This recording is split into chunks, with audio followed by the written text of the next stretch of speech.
I was sitting at the table when my daughter-in-law stood up during Christmas dinner and proclaimed the toast. My father is a more successful lawyer. My father-in-law is just our old servant. She laughed together with the 12 guests, convinced she'd finally broken me. But what I did next made everyone go silent. Before continuing, subscribe to our new channel, where we tell stories of husbands and wives taking revenge on their insolent children, sons-in-law, and daughters-in-law. My name is Raymond Gardner. I'm 68 years old, and I live in Charlotte, North Carolina, in a house I built. Not with my own hands, but with 35 years of careful decisions, and the kind of patience that only comes from spending your career designing things meant to last. I was a commercial architect. People hired me because they trusted my judgment. I never had a reason to doubt it, until I let someone into my house. The house at 1847 Ridgecrest Drive is a 4-bedroom colonial with a detached garage I converted into a woodworking shop 6 years ago. Charlotte's suburbs in this neighborhood are quiet. Manicured lawns, neighbors who wave but don't pry. I bought this property decades ago when the price was a fraction of what it is now. I know every wall, every beam, every square foot of its $920,000 of assessed worth. I know it the way you know something you chose deliberately. My son Brandon is 37 years old. He has my jaw, and somewhere along the way developed a spine made entirely of warm mozzarella. I don't say that to be cruel. I say it because it's the most precise description I have. Brandon was a good kid. I remember when he was 9 years old, and his soccer team lost a championship game by 1 goal. He cried for 4 minutes, then said, "Okay, Dad, next year." That boy had something, a quiet toughness. I used to think it would carry him through anything. Then he married Nicole. Nicole Whitfield, Nicole Gardner now, though she uses that name the way someone wears a borrowed coat, came into our lives 3 years ago with a smile that could light up a room and eyes that were always calculating its square footage. She's 34, beautiful in a way she is very aware of, and possessed of the absolute certainty that she deserves more than whatever she currently has. Her father, Daniel Whitfield, is a family and estate attorney with 30 years of practice, and the kind of self-satisfaction that only comes from decades of people telling you how impressive you are. Nicole grew up in the Whitfield house, where success was measured in billable hours and zip codes. She married my son because she loved him. She stayed in my house because she had a plan. I didn't see it at first. When Brandon called and asked if they could stay with me, "Just for a few months, Dad, while we get settled," I said yes without hesitation. That's what you do. That's what a father does. I cleared out the guest suite, bought new bedding, made space in the kitchen cabinets. I was happy to have the house full again. It had been quiet for too long. The first sign came about 3 weeks in. I came downstairs to find the living room rearranged. My reading chair, brown leather positioned exactly where the morning light came through the east window, had been moved to the corner near the staircase. A decorative bench sat in its place, the kind of furniture that looks impressive and is completely useless for sitting. "Hope you don't mind," Nicole said from the kitchen, not looking up. "It just flows better this way," I minded. I moved my chair back that afternoon. The next morning it was in the corner again. I let it stay. That's the thing about small surrenders. They don't feel like surrenders at the time. They feel like flexibility, like being the bigger person. I told myself, she's adjusting, making a new home feel like her own. The thoughts of a man still operating under the assumption that basic decency would eventually reassert itself. It didn't.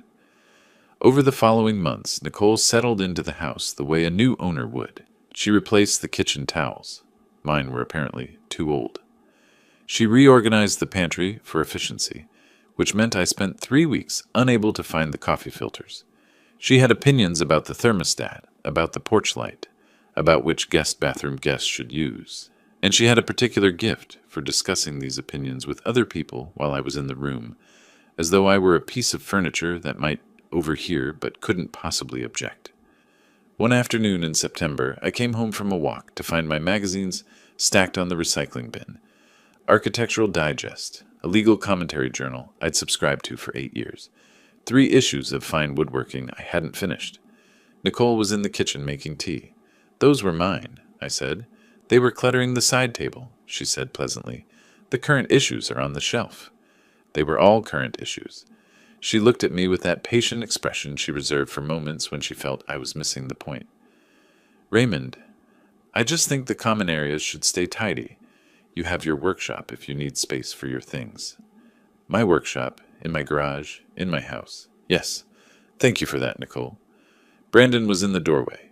He looked at the recycling bin. He looked at his wife. He looked at me. And then he said nothing and walked away. I have turned that moment over many times since, not with anger exactly, but with the clinical curiosity of a man examining a structural failure, trying to identify exactly when the load-bearing element gave way. By early December, I had learned to move through my own house with the particular care of a man who has been quietly told, repeatedly without actual words, that he is a guest. Nicole had taken over planning the Christmas dinner, list, color scheme, seating arrangement. She mentioned the guest list in passing. 12 people, mostly her friends and colleagues, plus her father, Daniel. I asked about the Hendersons from 3 doors down, neighbors I'd known for 20 years who'd been at my table every Christmas for a decade. I think it's better to keep it curated, Nicole said. Curated. In my house. A week before the dinner, I was in the kitchen when I heard her on the phone. Yes, just come to our house, she said. We're on Ridgecrest Drive. We've really made it our own. I stood very still for a moment. Then I poured my coffee and went to my workshop. And then, 4 days before Christmas, I got a text from Brandon. I was at the workbench, fitting a dovetail joint, when my phone buzzed.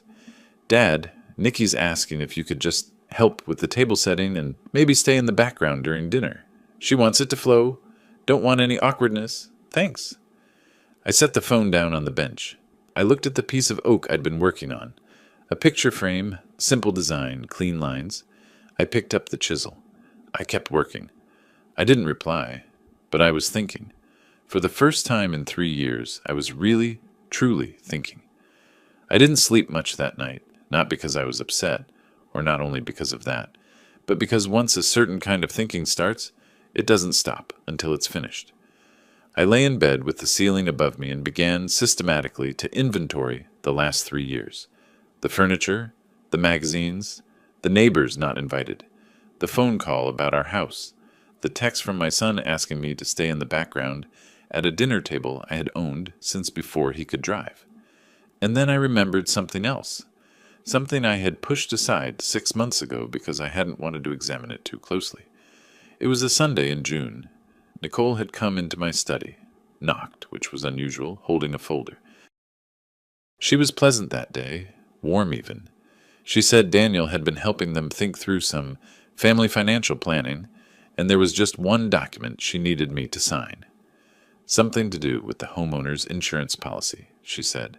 A co-insured addendum, she called it. It was just a formality. I asked to read it. She smiled. It's just standard language. I said I'd read it first. She left the folder. I sat down and went through it slowly. It was not a co-insured addendum. It was a partial ownership claim document, not legally binding as presented, missing several required elements under North Carolina property law, but clearly the skeleton of something that, with the right follow-up filings, could have established a joint interest claim on the property. Daniel's fingerprints were all over the language, the kind of document a family law attorney drafts when he thinks the other party doesn't know what they're looking at. I put it back in the folder and left it on the kitchen counter. I never mentioned it. Nicole never asked about it again. I filed the memory away and told myself I was probably reading too much into things. Lying in the dark that December night, I understood I had not been reading too much into things. I got up at 6 in the morning and made coffee. I sat at the kitchen table with a yellow legal pad, I still think better on paper, and wrote down 3 things. What I owned, what I had agreed to explicitly in writing, and what I had never agreed to but had allowed, through silence and patience and a misplaced faith that things would sort themselves out. The house was mine, fully, legally, entirely mine. I had purchased it outright. There was no mortgage, no joint tenancy, no community property claim. North Carolina is not a community property state, and even if it were, Brandon and Nicole were not married to me. The title held my name, and my name only. The deed was in the fireproof safe in my closet, exactly where it had always been. But the document from June told me something important. Nicole knew this. She knew the house was mine, and she had already taken one step to try to change that, which meant she was thinking about it, planning around it. And Daniel, with 30 years of estate law practice, was helping her. I thought about Brandon. I thought about him the way you think about someone you love and are disappointed in simultaneously, which is perhaps the most uncomfortable kind of thinking there is. He was not a bad man. I believe that completely. But he had let this happen. Every time he had a choice between saying something and saying nothing, he had chosen nothing. The text message was not an aberration. It was the accumulated weight of 3 years of small silences. I remembered the summer he turned 12. We drove to the Outer Banks, just the two of us. A fishing trip, 4 days, nothing fancy. It rained for 2 of the 4 days. We played cards and ate sandwiches and talked about everything and nothing. On the drive home, he fell asleep in the passenger seat, and I remember thinking, this kid is going to be all right. Whatever comes at him, he'll find his footing. I had been wrong about that, or at least partially wrong. He'd found his footing. He'd just given it to someone else to stand on. I finished my coffee. I opened my laptop and went to the North Carolina State Bar Association website. I needed a real property attorney. Not a family friend, not someone who knew the whole complicated history. Someone clean, professional, with no stake in the outcome. Someone who would look at the situation the way I looked at blueprints, objectively with attention to what was actually there rather than what people hoped was there. I found a name, Timothy Hall, Real Property and Estate Planning, office on South Tryon Street, 12 years in practice, board certified, the kind of biography that says capable without overreaching. I called his office when it opened and spoke to his assistant. She asked what the matter concerned. Property protection, I said, a revocable living trust, and possibly an occupancy agreement. She put me on hold for 40 seconds. When she came back, she said Mr. Hall had an opening the next morning at 9. I'll be there, I said. I hung up and sat for a moment at the kitchen table. I could hear movement upstairs, Nicole getting up. The sound of her footsteps crossing the floor above me was so familiar by now that I could track her path. Bathroom, closet, hallway. My house with its sounds, its light, its rhythms. Mine to know that intimately. The thought arrived quietly, without drama. This is the last time she makes that walk without understanding exactly what it means. That evening I was back in the workshop. The picture frame I'd been building was nearly done. A simple rectangle of white oak, hand-cut joints, smooth as river stone. I turned it in my hands under the workbench light, checking the corners. Architecture had taught me many things, but woodworking had taught me the one thing architecture sometimes forgets, that the piece you're building has to work for you, not the other way around. You don't adjust your hands to a bad joint. You fix the joint. I set the frame down and looked at the wall above my workbench, where I keep a few things that matter to me. A photograph from a project I was proud of, a community arts center in Raleigh, finished on time and under budget, a small watercolor Brandon had painted in the 3rd grade, framed badly, slightly crooked. I'd never straightened it. I picked up a small piece of sandpaper and started smoothing the last rough edge of the frame. The motion was steady, familiar. I wasn't thinking about Christmas dinner or seating arrangements or text messages anymore. I was thinking about foundations, about what makes a structure sound. About how, when you design something correctly from the start, it holds against pressure, against time, against people who don't understand what they're standing on. I had an appointment in the morning. For the first time in a long time, I was looking forward to tomorrow. The office of Timothy Hall was on the 5th floor of a building on South Tryon Street. Glass and steel, the kind of mid-rise that architects of my generation built in the 80s, and that cities keep standing, because replacing them costs more than tolerating them. I took the elevator up, gave my name to the assistant at the front desk, and sat in a chair that probably cost more than most people's couches. There was a stack of legal periodicals on the side table. I picked one up. I was still reading when Hall appeared in the doorway. He was younger than I expected. mid-40s, lean, with the focused, unhurried manner of someone who understood that competence didn't require rushing. He shook my hand once, firmly, and led me into his office. No small talk about the weather. I appreciated that. "You said property protection," he said, settling into his chair. "Tell me what you're working with," I told him. Not the emotional history, he didn't need that, but the structural facts. House on Ridgecrest Drive. Sole owner. No mortgage. Deed in my name exclusively. 2 adults living with me for 3 years, under no formal written agreement. 1 documented attempt, 6 months prior, to get me to sign a partial ownership claim document that had been misrepresented as a co-insurance addendum. I laid it out the way I would have walked a client through a building site. Here is the foundation, here are the walls, here is where the problem is. Hall listened without interrupting. He had a legal pad in front of him, and he took 3 notes during my entire explanation. When I finished, he was quiet for a moment, looking at what he'd written. "The document they tried to get you to sign," he said. "Do you still have it?" "I have a photograph of it. I took one before I put it back in the folder." He looked up, the faintest shift in his expression, not quite a smile, but something adjacent. "Good. That tells me a few things." He set down his pen. "Mr. Gardner, what you're describing is a fairly straightforward situation under North Carolina property law, but only if we act correctly and document everything properly. The good news is that you're in a stronger position than you probably realize." He explained the revocable living trust first. Under North Carolina law, I could transfer the property into a trust, the Raymond L. Gardner Revocable Living Trust, in which I would remain the sole trustee and sole beneficiary for my lifetime. The house would still be mine in every practical sense. I could revoke the trust or amend it at any time, but the transfer would formalize the ownership structure in a way that made any subsequent claim by a third party significantly harder to pursue. It was, he said, simply good estate planning, the kind of thing people in my position should have done years ago, regardless of any family complications. "Think of it as building a wall," he said. "Not to keep anyone out right now, to make clear, permanently and on record, where the property line is."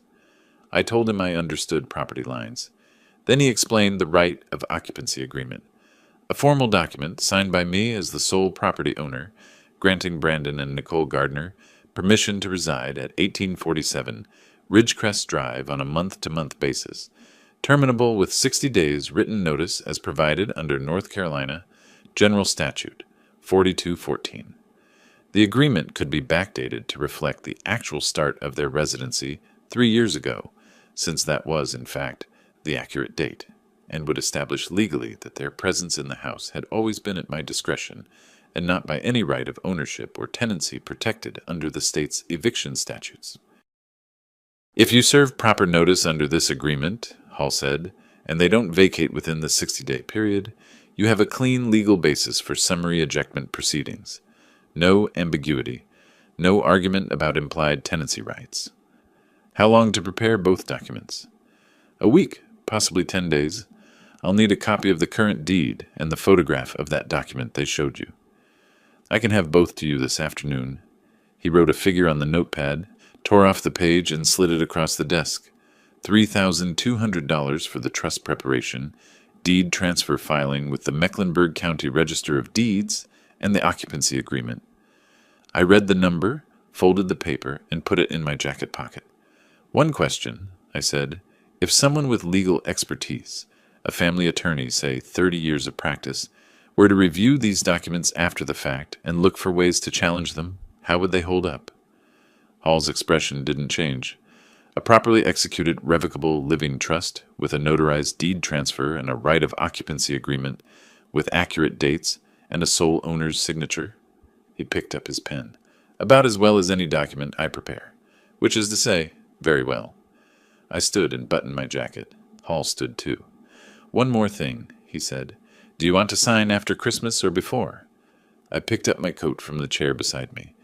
"Before," I said. He nodded. He already had his calendar open. I took the elevator down. Outside on South Tryon Street, the December air was cold and clear, the kind of clarity that comes right before something changes. I walked to my car, sat for a moment with both hands on the steering wheel, and thought about nothing in particular. Then I drove home. That evening, Brandon and Nicole were in the living room when I came in. Nicole was on the phone, something about table linens for the dinner, and Brandon was watching a game on the television I had bought 11 years ago, and which Nicole had twice suggested replacing, because it didn't fit the aesthetic. Neither of them looked up when I came through the door. I hung my coat on the hook in the entryway, the hook I had installed myself, and went upstairs to my study. I found the copy of the deed in the fireproof safe. I photographed the partial ownership document from the folder where I'd kept it. I sent both to Timothy Hall's office email before 9 o'clock. Then I went to the workshop. The picture frame was nearly finished. I ran my thumb along the inside corner of the joint and felt it. Smooth, tight, not a fraction of give. I set it down and turned off the light. A week before Christmas, Hall's assistant called to tell me the documents were ready for my signature. I said I'd be there the next morning. Then I stood at the kitchen window for a moment, watching the backyard, bare trees, gray sky, the workshop at the far edge of the driveway, and thought about the fact that in 24 hours, everything about my position would be different, even though nothing anyone could see would have changed at all. That's the thing about paperwork. It doesn't announce itself. It just sits there, precise and silent, until the moment it matters. I was at Hall's office by 9. He had both documents laid out on his conference table, the trust instrument and the right of occupancy agreement, each tabbed for signature. He walked me through them methodically. The trust named me as both grantor and trustee. With a successor trustee designation I could update at any time. The property transfer was formalized via a new deed to be filed with the Mecklenburg County Register of Deeds. The occupancy agreement set out the terms clearly. Month-to-month basis, terminable with 60 days written notice, no rights of ownership or equity interest created by the occupancy, the premises to be returned in their original condition upon termination. The date of commencement on the occupancy agreement reflected the actual date Brandon and Nicole had moved in. 3 years ago. Accurate, documented, unambiguous. I signed where I was told to sign. Hall signed as a witness. He gave me 2 certified copies of each document and kept the originals for his file. The deed transfer will be filed with the county by end of week, he said. After that, the property is formally held in trust. I thanked him, collected my copies, and took the elevator down. From South Tryon Street, I drove directly to Providence Road and the office of Karen Simpson, a notary public whose name Hall had mentioned as someone he worked with regularly. Her office was small and efficient, a desk, a state seal on the wall, the kind of place where serious things happen without ceremony. She notarized my signature on the trust documents in 12 minutes, charged me $40, and wished me a good day. I drove back through Charlotte with the documents in a manila envelope on the passenger seat. The city looked the same as it always did. Nothing on the outside had changed. That was exactly how I wanted it. There was one more thing I wanted to know, and it wasn't strictly necessary. But I am, by training and by habit, someone who believes in understanding the full scope of what he's working with before making any decisions. I called the number for Sherry Clark, a real estate agent whose name I'd seen on a few listing signs in the neighborhood. She answered on the second ring and agreed to meet me for coffee that afternoon near the Dilworth neighborhood. She was professional and direct, which I respected. I told her I wasn't planning to list the property, but that I wanted to understand current market conditions on Ridgecrest Drive, specifically. Honestly, it's a strong market right now, she said. She pulled out a tablet and showed me 3 recent comparables. Sales within a quarter-mile radius over the past 4 months. The numbers ranged from $880,000 to $962,000. My property, she said, with its lot size and detached structure, would likely come in at the higher end of that range if listed in spring. I thanked her, said I'd be in touch if circumstances changed, and left her my card. Driving home, I turned that number over in my mind. Not because I intended to sell. I had no such intention. But there is something clarifying about knowing the exact value of what you're protecting. It has a weight, a specificity. It makes the whole enterprise feel less abstract. That evening, Nicole was in full Christmas preparation mode. She'd ordered flowers, a large arrangement that was now sitting on the dining room table, which meant there was no longer room for the centerpiece I'd had there for 15 years, a piece of hand-turned walnut bowl my father had made. I found it moved to the credenza in the hallway. I picked it up, carried it back to the dining room, and set it next to the flower arrangement. Nicole appeared in the doorway. "I put that in the hall because the flowers need space," she said pleasantly. "It's a better piece than the flowers," I said. "It stays." She looked at me for a moment. Something in my tone must have been different, because she didn't argue. She turned and went back to the kitchen. I stood in the dining room for a moment, looking at the bowl on the table. Small victories. I was collecting them now. The following evening, I came home from a walk to find Daniel Whitfield's car in the driveway, a current year sedan, the kind that announces its price quietly. He was inside with Nicole, the two of them at the kitchen table, with what looked like a floor plan spread between them. When I came in, Nicole folded the paper quickly, not quickly enough for me not to see it was a floor plan of this house. "Raymond," Daniel said, standing. He extended a hand with the confidence of a man who had never doubted that his handshake was welcome. "Wonderful house. Nicole's been telling me how much they've done with it." "They haven't done much," I said. I shook his hand. "Nice to see you, Daniel." I went upstairs without elaborating. Later, from the hallway window, I watched him walk Nicole to his car. He was gesturing as he talked, the practiced gestures of a man making a case. Nicole was nodding. Whatever they were planning, they were still in the planning stage. They still thought they had time. I went to the workshop. The picture frame was finished. I'd completed it 2 nights ago, so I started a new piece. A small box, jointed corners, no hardware. I laid out the pieces of maple on the bench and began measuring. They thought they knew what kind of man they were dealing with. A retiree, a quiet presence in his own house, someone who could be managed. The deed to 1847 Ridgecrest Drive now read, Raymond L. Gardner, Revocable Living Trust. The right of occupancy agreement was in Hall's file and in my safe. The 60-day clock was loaded and ready. It just hadn't started yet. I picked up my pencil and marked the first cut line on the maple. Christmas was 6 days away. I was ready.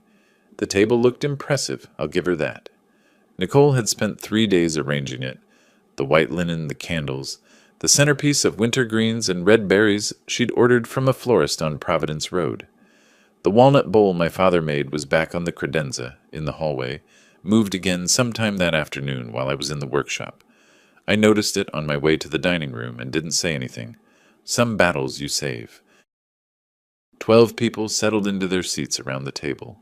Nicole had made place cards, the small kind in her handwriting, a neat flowing script I'd once considered a sign of character, and now recognized as simply another form of control. I found my card near the far end of the table, beside the coat rack by the entrance to the hallway.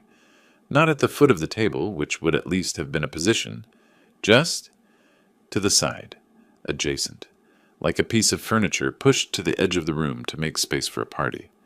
I sat down. Daniel Whitfield was at the head. He'd arrived 40 minutes early, which is what a man does when he wants everyone to watch him settle in. He wore a jacket that announced its price in the cut, and he talked with the easy authority of someone who had spent 30 years being the most important attorney in every room he entered. The guests, Nicole's friends from work, a couple Brandon knew from the gym, 2 women I had never seen before in my life, responded to him the way people respond to confident men, with attention and reflected warmth. I ate my dinner. The conversation moved around me. Someone asked Daniel about a case he'd consulted on. He described it at length. Nicole laughed at exactly the right moments. Brandon passed the breadbasket twice without making eye contact with me. The candles burned down a 1/4 inch. Someone refilled the wine. I was thinking about the manila envelope in my safe upstairs, the one with the certified copies. I was thinking about Timothy Hall's office on South Tryon Street and the slot he had open 2 days from now.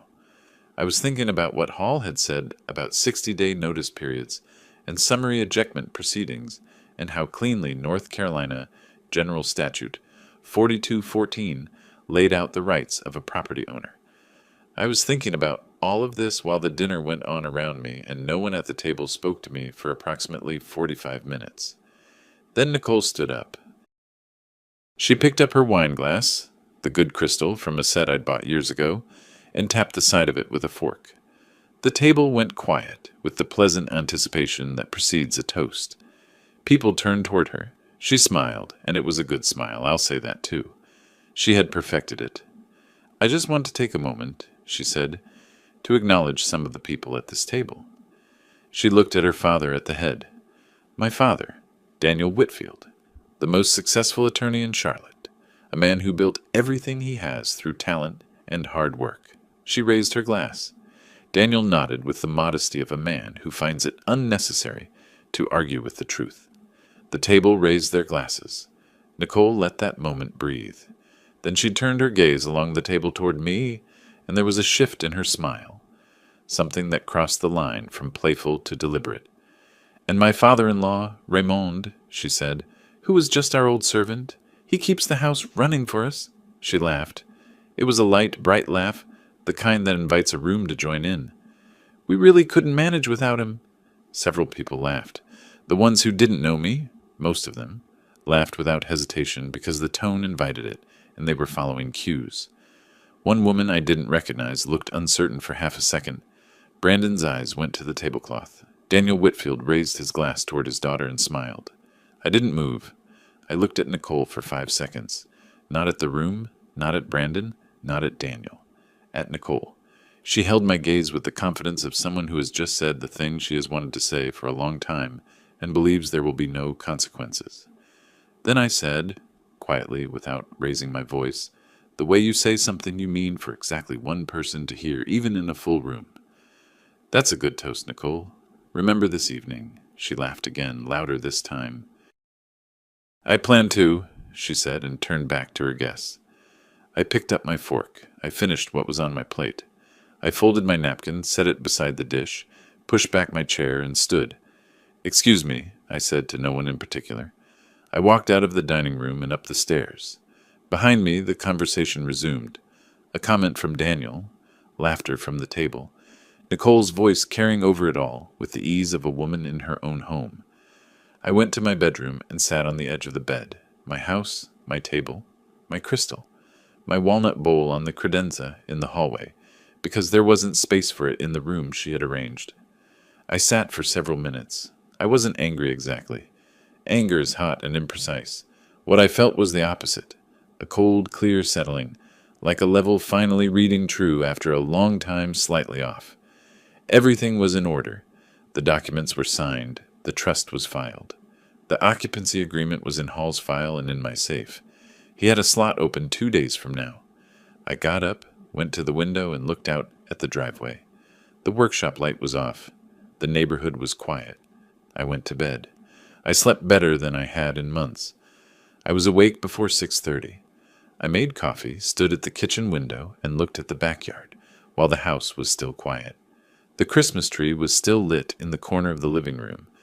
Nicole had put it up 2 weeks ago with lights she'd bought, and ornaments she'd selected, including several that had belonged to my family for decades. I hadn't objected. I'd watched her unwrap them from tissue paper in the storage box with the care of a person who believes she is handling her own things. I looked at the tree for a moment. Then I looked out at the workshop at the far end of the driveway, its roof white from the overnight frost. Then I picked up my phone and called Timothy Hall. His assistant answered. I told her I needed to come in that morning, the next step we had discussed, and that I'd be there by 9. She confirmed the appointment in under a minute.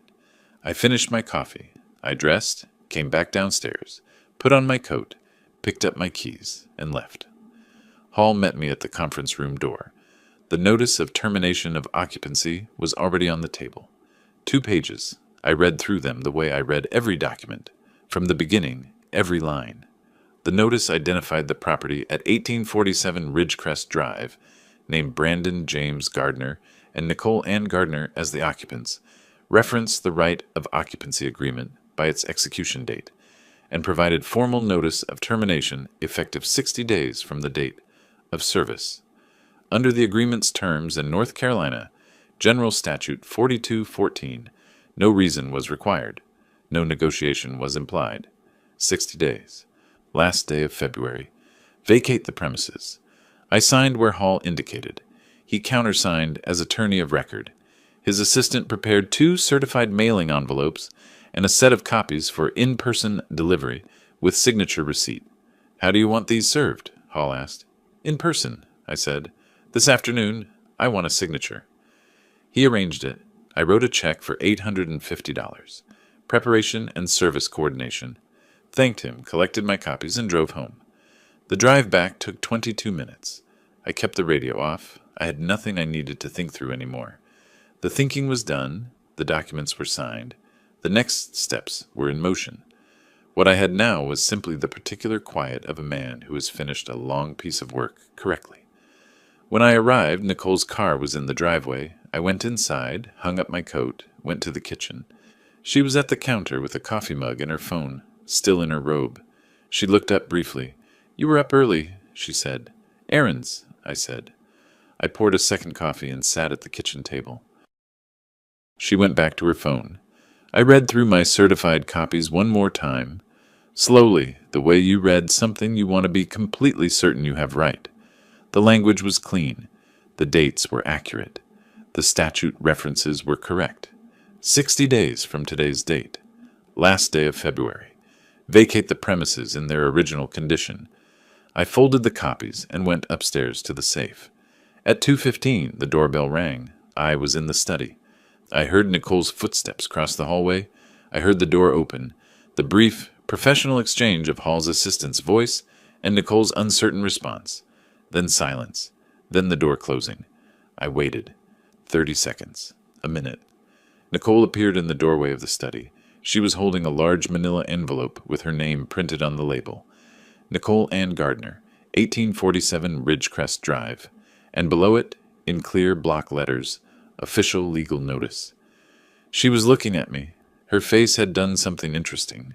The permanent, settled confidence that lived there, the smooth certainty I had watched operate for 3 years, had shifted. Not collapsed, not yet. But it had cracked at the edges, the way a wall does before it fails. The first hairline fractures running through the surface, the structure still standing, but something fundamentally changed in the load it was carrying. She was still calculating. I could see it. The eyes moving slightly, the jaw set, the quick internal inventory of the situation. She was trying to identify what this was. A misunderstanding, perhaps. Something administrative. Something that could be managed with a phone call and the right tone of voice. She was still in the mode where she was the one who managed things. But her hands had tightened on the envelope in a way that was not casual. The knuckles were pale against the manila paper. That detail, small as it was, told me everything about what she understood, on some level, that her mind hadn't caught up with yet. "What is this?" she said. Her voice was careful, controlled, but it had dropped half a register from its usual register. "Open it," I said. She didn't move. "Raymond," same careful tone, with a thin wire of something new underneath. Not alarm exactly, but the precursor to it. "What is in this envelope?" "Your name is on it," I said. "It's addressed to you." We looked at each other across the study. The afternoon light came through the window, the way it always did at this hour, falling across my desk, my bookshelves, the reading chair, the original one which I had moved back to its correct position by the window weeks ago and which had stayed there. My house, my study, my light. Nicole looked down at the envelope. When she looked back up, the calculation in her eyes had given way to something different. Not fear, not quite. She was too controlled for that to break through so quickly, but certainty had left her face. The expression of a woman who walks into a room fully expecting to own it, and finds, for the first time, that the room has different ideas. For the first time in 3 years, standing in the doorway of the study she had treated as part of her own home, she was not sure what kind of man she was dealing with. I turned back to the book I'd been reading. "Take your time," I said. I heard her footsteps withdraw down the hallway. Then the low, urgent sound of her voice on the phone. Careful words, short sentences, the tone of a person delivering information that requires an immediate response. She was calling Daniel. Daniel Whitfield, the most successful attorney in Charlotte, was going to have a very interesting afternoon. I turned a page and kept reading. Nicole read the notice that evening. I know this because I heard her, not the words. The walls are solid in a house built to last. But the sound of it, a single sharp intake of breath, then silence, then her footsteps moving quickly across the floor above me. Then her voice again, low and urgent, and the particular quality of a phone call where the person on the other end is an ally and not merely a listener. She was calling her father. I was in the study with a book I wasn't reading.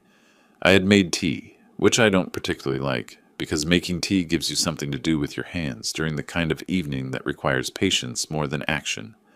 I sat and I waited, and I drank the tea, and I turned pages without absorbing any of them. And at 7:43 I heard the sound of a car in the driveway. Daniel Whitfield's sedan. I recognized the engine. I closed the book, set down my cup, and walked to the front room. Through the window I watched him come up the path.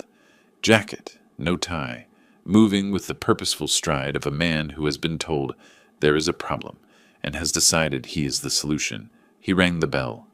I waited 4 seconds before I answered. "Daniel," I said. "Raymond." He stepped past me into the entryway without being invited. That was interesting. "We need to talk." "I'm sure we do," I said. I closed the door. "Living room." Nicole was already there, standing near the fireplace with her arms crossed and the notice in her hand. Brandon was on the couch. He'd come home an hour ago, and I had heard him and Nicole talking in the bedroom for 30 minutes before Daniel arrived. He looked the way he'd looked during the dinner the night before. Uncomfortable, reluctant to be where he was, unable to figure out how to be anywhere else. Daniel Whitfield stood in the center of the room and turned to face me. He had composed himself on the way up the path. The urgency was still there, underneath, but the surface was the practiced calm of a man who has spent 3 decades controlling difficult conversations from the outset. "You cannot evict your own son," he said. "This property has been their shared home for 3 years. Brandon has rights here. Any court in North Carolina will recognize an implied tenancy claim, regardless of what documents you've filed." He said it with conviction. He said it the way he probably said most things in his professional life, as a statement of conclusion rather than an opening of discussion, expecting the other person to absorb it and adjust accordingly. I walked to the writing desk against the wall and opened the top drawer. I had put the copies there that morning when I came home from Hall's office, not in the safe, not in a folder, but right there in the top drawer, easy to reach. I had been expecting this conversation. I took out 2 documents and set them on the coffee table in front of Daniel. The Revocable Living Trust Instrument, the Right of Occupancy Agreement with its execution date and its terms, and its clear, unambiguous reference to North Carolina General Statute 4214. "Sit down," I said. "Read them." Daniel looked at the documents. He looked at me, then he picked them up. The room was quiet while he read. Nicole watched him with the particular anxiety of someone who has placed a large bet and is watching the result come in. Brandon looked at the floor. I stood by the window and waited. Daniel read slowly. He was thorough, I'll give him that. He went through both documents from the beginning, including the signature pages, the notarization stamps, and the date of registration with the Mecklenburg County Register of Deeds. When he finished, he set them down on the coffee table and was quiet for a moment. The confidence on his face had not disappeared, but something had shifted in it. A recalibration, the internal adjustment of a man who has encountered something he did not anticipate and is now deciding how to proceed. "This can be challenged," he said. "Try," I said. The word landed flat. No heat, no invitation. Just a door held open to a path he was welcome to take. Brandon stood up then. I hadn't seen him standing since before the dinner, and the movement surprised me. His face was red in the way that Brandon's face had always gotten red when he was working himself toward something he didn't want to say. "Dad," his voice was strained, "you can't do this. This is our home. You're throwing us out like we're strangers." I looked at my son. He was 37 years old, standing in my living room, telling me I was throwing him out of his home. The word "our" sat in the room between us like something that had been dropped. "Brandon," I said, "when was the last time you asked me how I was?" He blinked. "What?" "Not about the house. Not about dinner plans or the thermostat, or whether I'd seen a package that was delivered. Just how I was. When did that happen? He didn't answer. You could have talked to me, I said. Any time in the last 3 years. You could have come to the workshop, sat down, said, Dad, I think there's a problem here. I would have listened. I always listened. I kept my voice even. You chose not to. Every time you chose not to. Brandon opened his mouth. He closed it again. Daniel Whitfield picked up the copies from the coffee table. I'll have my office review these in the morning, he said. His voice was controlled, professional. Don't consider this settled. I don't consider anything, I said. The documents do. He left. Nicole followed him out to the car. Brandon stood in the living room for another moment, looking at the space where his father-in-law had been, then went upstairs without a word. I picked up my tea, which was cold by now, and carried it to the kitchen. I stood at the sink and looked out at the workshop in the dark. Daniel Whitfield was going to look for a weakness. That was the next move, and I had known it was coming since the moment I first understood what the document in Nicole's folder had been. 30 years of estate and family law. He would be methodical, and he would be thorough, and he would find something to work with, or he would manufacture the appearance of something. But I had been thorough first. I poured the cold tea down the drain and went to bed. 3 weeks passed. The house during those weeks had the atmosphere of a building that has been condemned and not yet vacated. Everyone aware of the timeline, no one discussing it directly. Nicole was correct and distant. Brandon moved through the rooms carefully, like a man afraid to knock over anything else. I made my coffee in the mornings, went to the workshop in the afternoons, and ate dinner alone because Nicole had started preparing their meals separately and taking them upstairs. I did not find this unbearable. I found it quiet. Then Hall called. Daniel Whitfield has filed a civil complaint in Mecklenburg County Superior Court, he said. Unjust enrichment claim on behalf of Brandon Gardner. The argument is that your son contributed approximately $18,000 in home improvement work during his 3-year residency, and that the termination of his occupancy without compensation constitutes unjust enrichment to the property owner. I sat down at my desk. How strong is it? As a theory, it's legitimate under North Carolina law. As applied to your specific situation, it depends entirely on the evidence. Hall's voice was measured. I need you to come in. Bring everything you have. Bank records, receipts, any records of household payments or expenses for the past 3 years. Everything. I was in his office the following morning with a box of files. I had kept records. This is not a habit I developed in response to Brandon and Nicole moving in. It is simply how I have lived since I was 32 years old, and a contractor submitted an invoice for work that had never been performed. Since then, I have kept receipts, bank statements, expense logs. It's not suspicion. It's architecture. You document what you build. Hall spent 2 hours going through the box with his paralegal. I sat in the conference room and drank the coffee his assistant brought and waited. When he came back, he set a yellow legal pad on the table. He had made 3 columns of numbers. Of the $18,000 Whitfield claims Brandon spent on home improvements, Hall said, I found documentation showing that $14,200 came directly from your accounts. A bathroom renovation, you paid the contractor. Exterior painting, your check. The kitchen cabinet hardware, your card transaction. Brandon may have initiated some of these projects, but you funded them. He picked out the hardware, I said. That's not the same as paying for it. Hall moved to the second column. The remaining $3,800 is genuinely Brandon's expenditure. Some landscaping work he arranged and paid for independently, and a ceiling fan installation. He paused. That's the number they can actually work with. $3,800 against an unjust enrichment claim is not a strong case. He tapped the third column. This is what changes the calculation entirely. Your utility payments for the property over the past 3 years. Electric, gas, water, internet. I averaged your monthly costs at approximately $2,800. Over 36 months, that's $1,800 you paid in operating costs, while Brandon and Nicole contributed 0 toward household expenses. I looked at the number. $100,800. Whitfield is claiming unjust enrichment on your part, Hall said. But if we present your utility payment record as a countervailing benefit conferred on Brandon and Nicole, free housing with all utilities included, the net enrichment runs strongly in the opposite direction.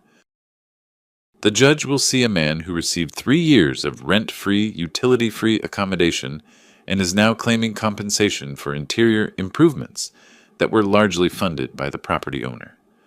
File the response, I said. Hall filed it. The hearing was set for 6 weeks out. In the meantime, the 60-day notice period continued to run. Daniel Whitfield, I learned through Hall, had attempted to argue that the filing of the civil complaint should pause the eviction timeline. The court declined to grant a stay. The clock kept moving. The day before the hearing, Nicole came to the workshop. She stood in the doorway. She had never been there before in 3 years, and looked at the workbench and tools and the half-finished maple box under the lamp. Something in her expression was different. Not the calculating look, not the pleasantness for company. More unguarded. "My father is very good at what he does," she said. "I'm sure he is," I said. I kept sanding. "He doesn't lose." I set down the sandpaper and looked at her. She was standing very straight, the way people stand when trying to appear more certain than they feel. "Nicole," I said, "he's arguing a case where the facts don't support the claim, and he knows it. He filed because he thought I'd settled to avoid the trouble."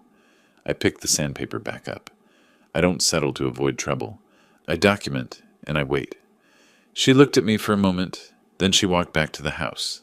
The hearing lasted 40 minutes. Hall presented the expense documentation and the utility payment records. Whitfield argued that Brandon's contributions should be valued at the improved market rate of the property rather than the actual cost. The judge, a matter-of-fact woman who had been on the Mecklenburg County Superior Court bench for 11 years, listened to both sides, reviewed the submitted exhibits, and issued her ruling from the bench. Motion denied. Complaint dismissed. Daniel Whitfield's legal fees for the action, $6,400. His. I sat in the gallery and watched him gather his papers from the plaintiff's table. He was precise about it. He stacked them carefully, slid them into his briefcase, and closed the clasp with 2 deliberate clicks. He didn't look in my direction.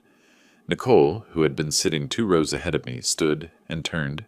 For a fraction of a second before the control reasserted itself, I saw something on her face that I had not seen there before. Fear.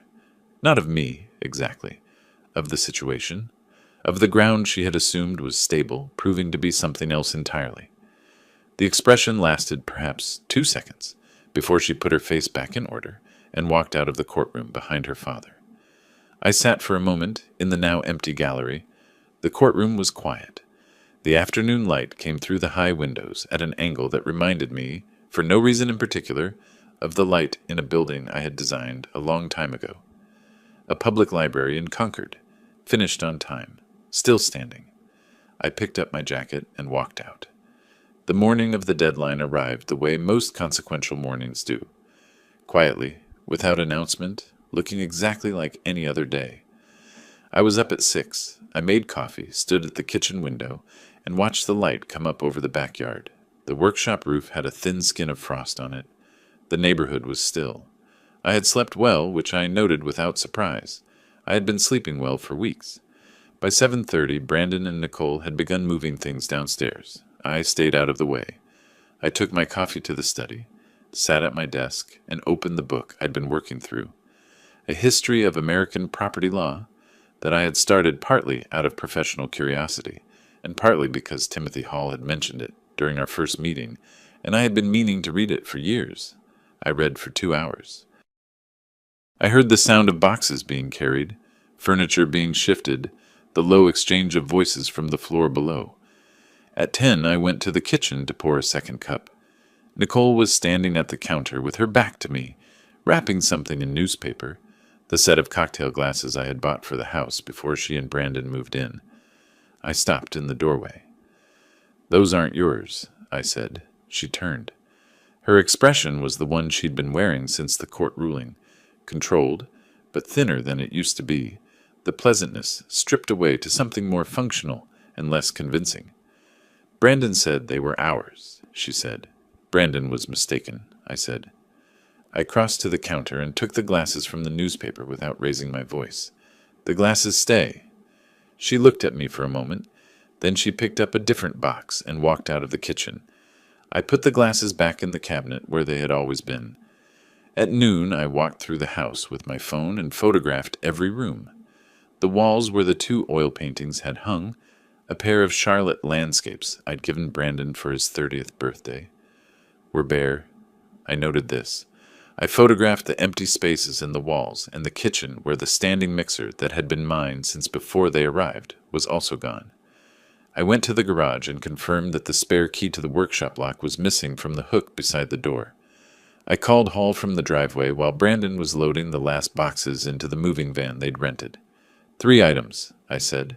2 paintings, approximately 14 by 18 inches each. Oil on canvas. Charlotte landscapes. Value approximately $900 each based on the artist's current market. 1 KitchenAid stand mixer. Retail value $840. Mine prior to their occupancy. And the spare workshop key. I paused. I want a demand letter out by end of week. I'll have it ready Thursday, Hall said. Brandon came out of the house carrying a duffel bag. He stopped when he saw me on the phone. I held up a hand, 1 moment, and finished the call. Then I put the phone in my pocket and looked at my son.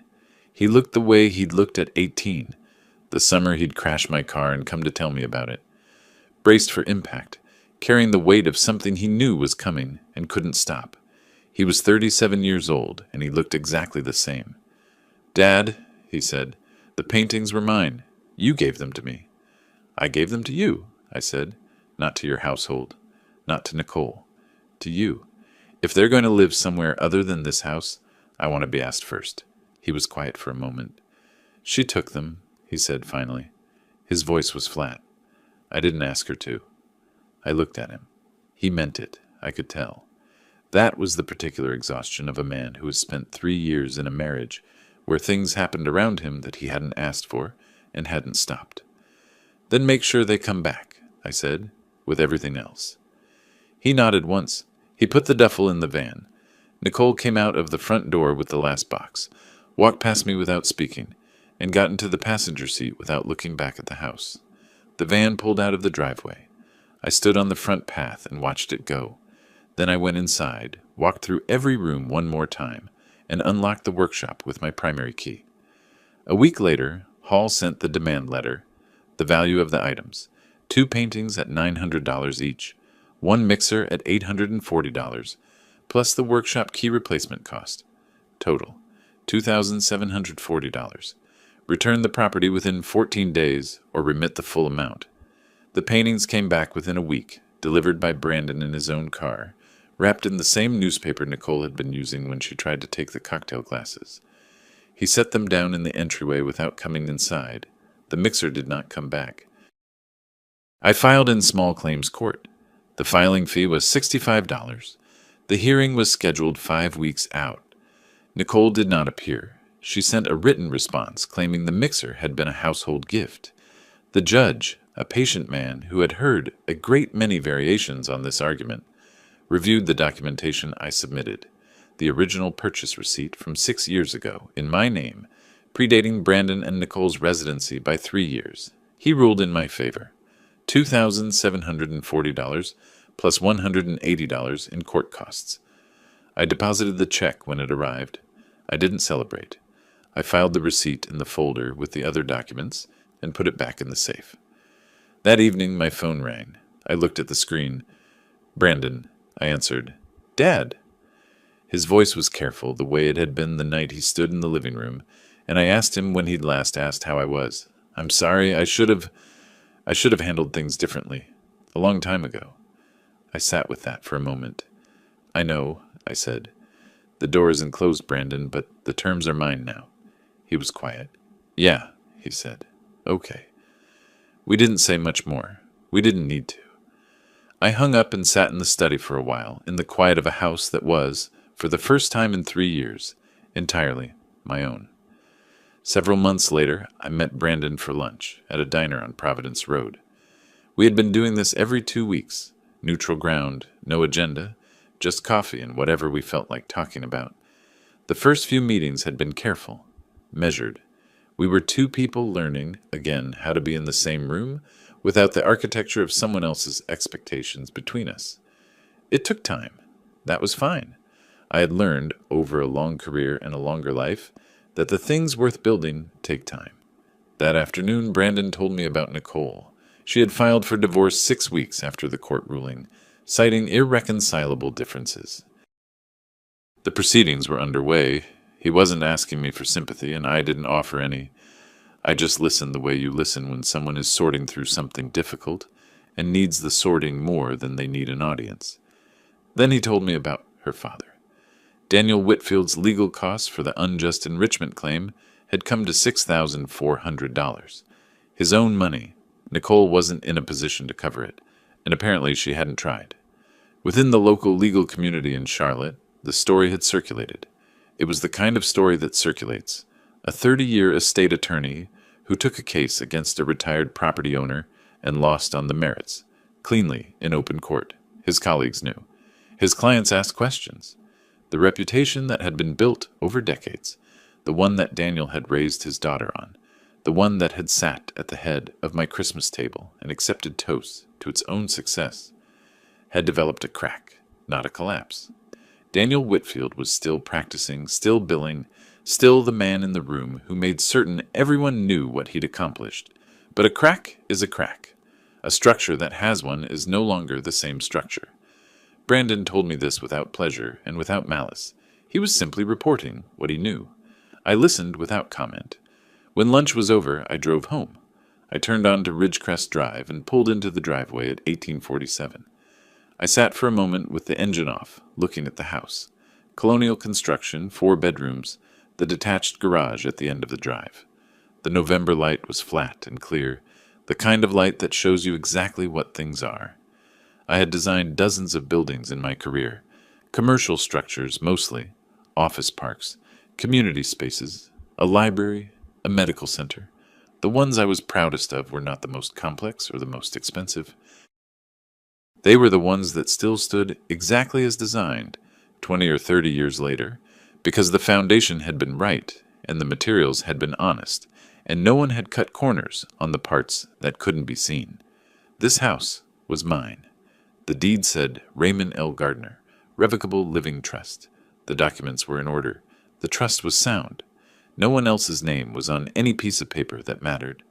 I went to the workshop. I had been building a small box. Maple, jointed corners, no hardware, a simple sliding lid. It was the kind of project I liked. No client, no deadline, just the material and the problem of making it correctly. I had been working on it in pieces over the past 2 months, between everything else, and it was nearly finished. I set it on the bench under the lamp and looked at it. The joints were tight. The surface was smooth. The lid moved cleanly in its groove without binding. I ran my thumb along the corner where 2 pieces met and felt the seam. Barely there, the way a good joint should be. I went back to the house and found the photograph. It was still in the dining room, on the sideboard. One of the pictures Nicole had taken during the Christmas dinner, printed and framed sometime in the weeks before everything changed. 12 people at the table, candles lit, flower arrangement in the center, and at the far end, beside the coat rack, a man in a chair slightly apart from the rest of the gathering, looking at something out of frame. I looked at the photograph for a while. Then I carried it to the workshop and set it on the bench beside the box. I thought about Nicole standing where I was standing, in this same workshop, the afternoon before the court hearing, trying to warn me, trying, maybe, to read me, still calculating even then, even when the calculation had already run out. I thought about Daniel Whitfield closing his briefcase with 2 deliberate clicks and not looking in my direction. I thought about Brandon on the phone, voice careful. I'm sorry. I should have handled things differently. I thought about a toast delivered with a raised glass and a smile that expected no response. Just our old servant. I opened the bottom drawer of the workbench, the deep one where I keep hardware and miscellaneous things that don't have a better place, and I put the photograph inside. Face down, I closed the drawer. I did not need it anymore. Whatever it had been meant to prove, to me, to anyone, had been settled by documents and court records and 60 days' notice, and a small claims ruling, and a $2,740 check that cleared without incident. The photograph was just paper now. I picked up the maple box and turned it in my hands under the lamp. It was finished. It had turned out well.